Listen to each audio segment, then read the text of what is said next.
가보도록 하겠습니다. 야, 이 더운데 지금 이 중무장하고 이게 나도 진짜 얼만큼 푼다.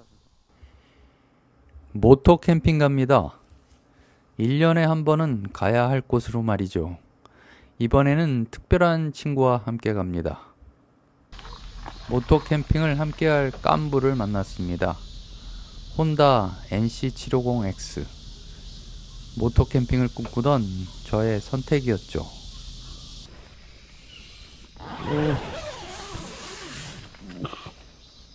코로나로 격리된 볕들지 않는 방 한 구석의 침대 위에서 꿈꾸었죠. 모토 캠핑에는 제가 멋지다고 생각한 것들이 가득 차 있었습니다. 오토바이, 캠핑 장비들, 그리고 자연의 소리였습니다. 그것들은 정말 낭만이 충만한 상태였습니다. 낭만. 두 글자에는 물결이입니다. 표랑하고 유랑한다. 맹랑하며 허망하다. 모호하고 난잡하며 기만한다. 그런 뜻들이 숨어 있습니다. 젊었을 땐 모호함을 참을 수 없었죠. 구체적인 정말 콘크리트 같이 무언가 확실한 것을 추구했습니다. 이것이 무엇인지 어떤 것인지 설명이 필요 없는 것들을 사랑했습니다. 그리고 그것이 진리라고 생각했죠. 모호한 것들, 그것을 추구하는 자들과 선동가들을 경계했었습니다. 낭만과는 거리가 멀었습니다. 하지만 세월이 갈수록 모호하고 허망한 낭만이라는 것이 마음 한구석에서 자라고 있었나 봅니다. 태어나서 죽는다는 것 빼고는 전부 모호해지더군요.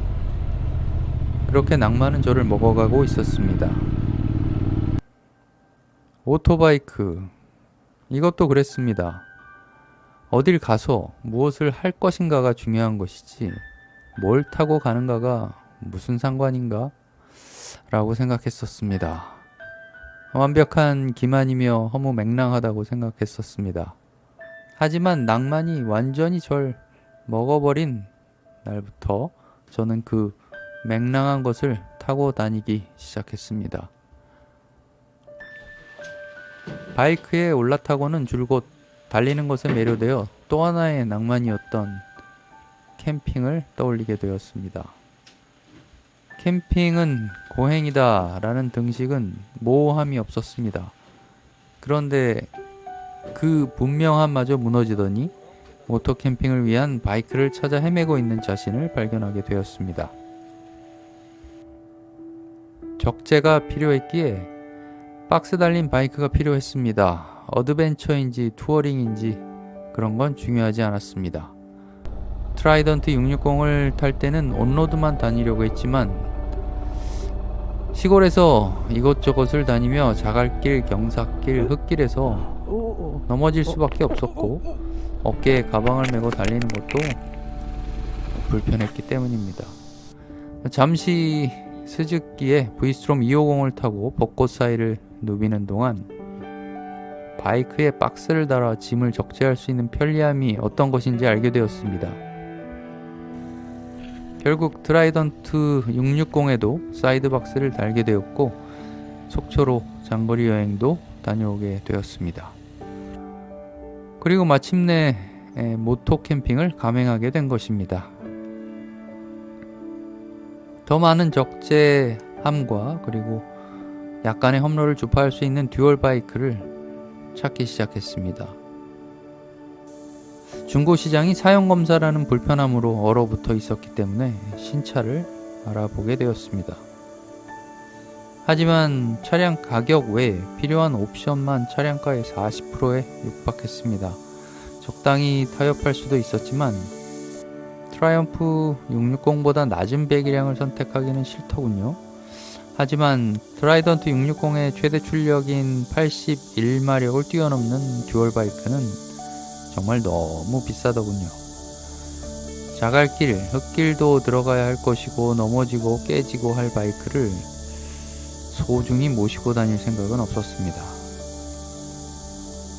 이렇게 저렇게 알아보니 혼다의 트랜스알프 XL750, NX500, CF모토 MT450이 물망에 올랐습니다. 혼다 트랜스알프 XL750의 시트고가 850mm, CF모토의 MT450은 아직 검증되지 않은 내구성과 정비성으로 탈락되었고, 최종 혼다 NX500을 가지고 고민했습니다. 하지만 이것도 660cc 미만이라는 한계 때문에 머뭇거리는 순간 운명의 혼다 NC750X라는 바이크를 알게 되었습니다.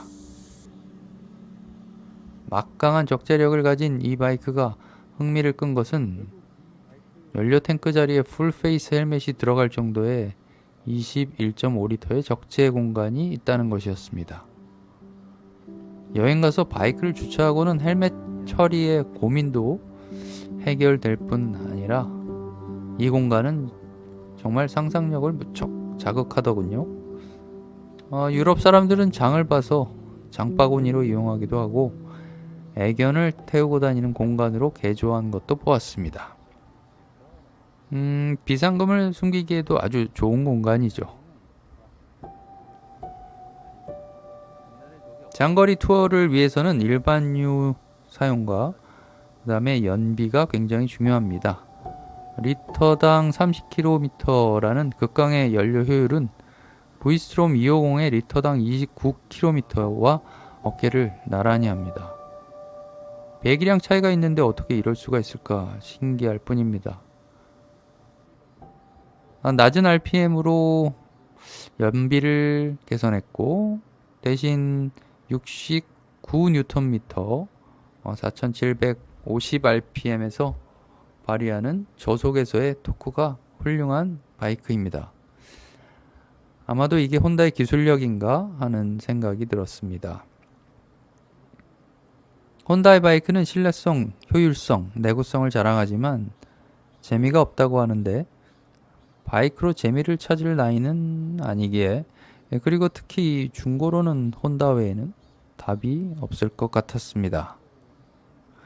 문제가 없는 것은 아닙니다. 출력이 58.6마력 6650rpm에서 발휘되기 때문에 745cc 치고는 낮은 편이죠.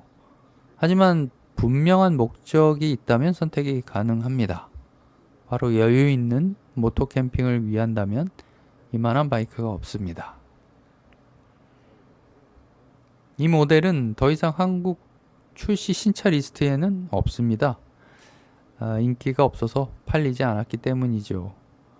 사실 디자인 면에서 보면 이쁜 바이크라고 할 수는 없지만 늘 눈의 중심을 나보다는 밖에다 놓는 한국인들의 특성상 별로 이쁘지도 않고 자랑할 것도 없는 745cc나 되는 달리지도 못하는 못난이를 살 이유가 없었다고 생각됩니다. 하지만 유럽에서의 인기는 상당합니다. 이 시리즈가 현재까지 계속 이어져서 나오고 있고 판매량도 굉장히 좋습니다. 확실히 그들은 가오보다는 실용을 중시하는 것 같습니다. 그들에게는 Most Practical Bike라는 별명이 붙어 있더군요. 정비 신뢰성 있고 또 연료 효율이 높은 일상을 위한 바이크여서 그런 선택을 했는가 봅니다.